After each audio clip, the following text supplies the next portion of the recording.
Opportunity only exists in the space where you've never been. It doesn't exist in the space you already know.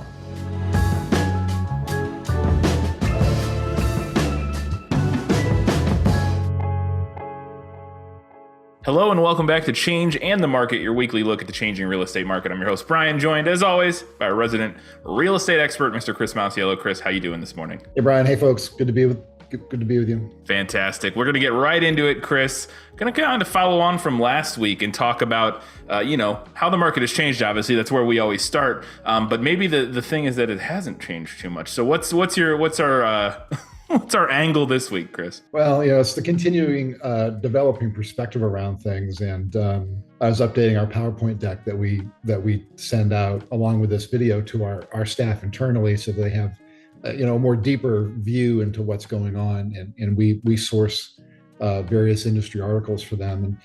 And I was going through it again, like last week. This, I was looking at the PowerPoint deck, and it actually the articles themselves provide enough of a talking points that I'll kind of shamelessly just refer to them.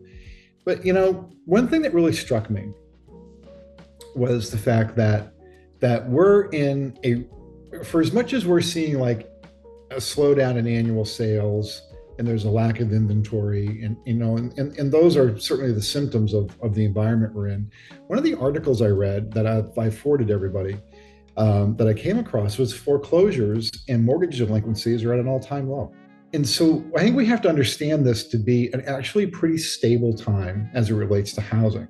Now, lots of things are changing in all facets of either social life or business life. So that's, you've got office buildings like in major metro markets, major metro downtowns, that are being converted from office buildings into apartments.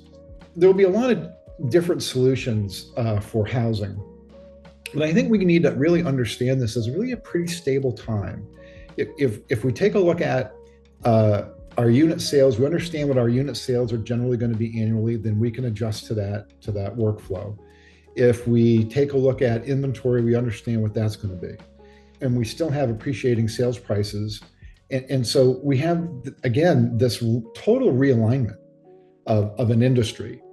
And when you look at it fundamentally, it's pretty good. And we'd all like to have more annual unit sales, of course. However, appreciation is still going up, somewhere high single digits and low double digits. And foreclosures and mortgage delinquencies are at an all-time low. So people aren't losing their homes in the middle of the shift. It's really, really I think it's kind of remarkable. And I think as an industry, we just need to find our footing in this new environment. And because it's so stable, actually, I don't think it's going to be that hard. Yeah, this definitely echoes what we've been talking about for the past few weeks of the kind of falling into that new normal and finding that stability. And I think the thing that I kind of want to bounce back on and see, and which we've touched on a little bit, and I want to see what your input is how do you use that stability? How do people in the industry use that stability right now? I mean, you already touched on that a little bit, but is there kind of like a concrete path forward that you see using this stability that can be capitalized on? Well, I think we talked about it last week. Stability gives you the opportunity for more consistency. And now this is a consistency environment. And so if you're a practitioner, there are certain consistent habits that you need to get into, your sphere of influence, your database, practices as it relates to how you're going to interact with consumers and things like that. And as an organization, we're rich in those resources. So, we'll guide our people through that. And then, I think if you're a buyer or a seller, one of the things about consistency too, is that you don't have to work or make decisions under a lot of pressure. So I think there's going to be this opportunity to be, I think maybe even more strategic in what you're doing as a homeowner. The when and the wheres, right? Like, what am I going to sell? Why am I going to sell? Where am I going to go? All those things. So I think this is really a pretty remarkable period in time. Actually, it's nobody likes change. You can't avoid it. Yeah. So if you can't avoid it, you might as well enjoy it.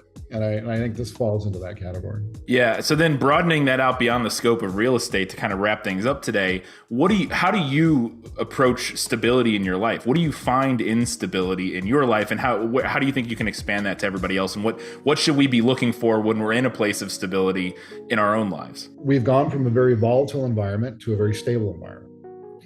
And although there's a little chaos in going from the last 5 or 6 years, and actually probably really since the end of World War II, the housing cycle has always gone through 7 to 10 year very volatile cycles. I think that's over, right? And so then the question now becomes, all right, we have this stability, and really the transfer or the migration from a more volatile set of cycles that we've had really since the end of the Second World War to where we are today, that's change. And really change is where all the opportunity is. Like opportunity doesn't exist anyplace else other than moments of change. Like opportunity only exists in the space where you've never been. It doesn't exist in the space you already know, because you already know what it is.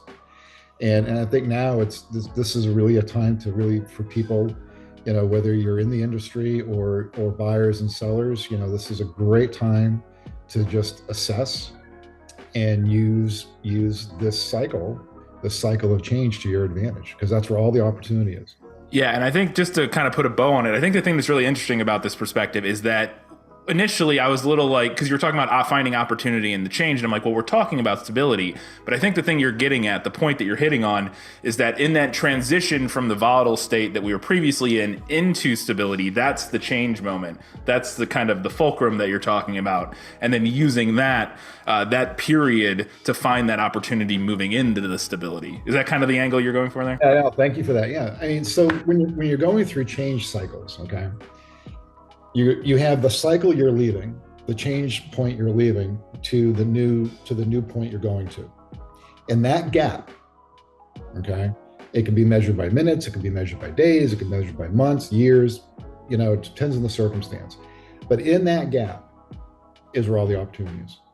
And that's where it's like a slipstream. You slide into it. Everyone's circumstance is different, so the opportunity is going to be different for everybody. But that's where you get the opportunity, because basically it's like looking at a blank whiteboard. What do I want to draw? And I can create everything from that in between space. Awesome. Very good stuff, Chris. Thank you for that again this week. That's going to do it for this week's episode of Change in the Market. As always, do us a favor, make sure you like, follow, subscribe, whatever you can do on whatever platform you're listening to us or watching us. And make sure you join us back here next week for another brand new episode of Change and the Market. Thanks, Brian. Have a great week, folks.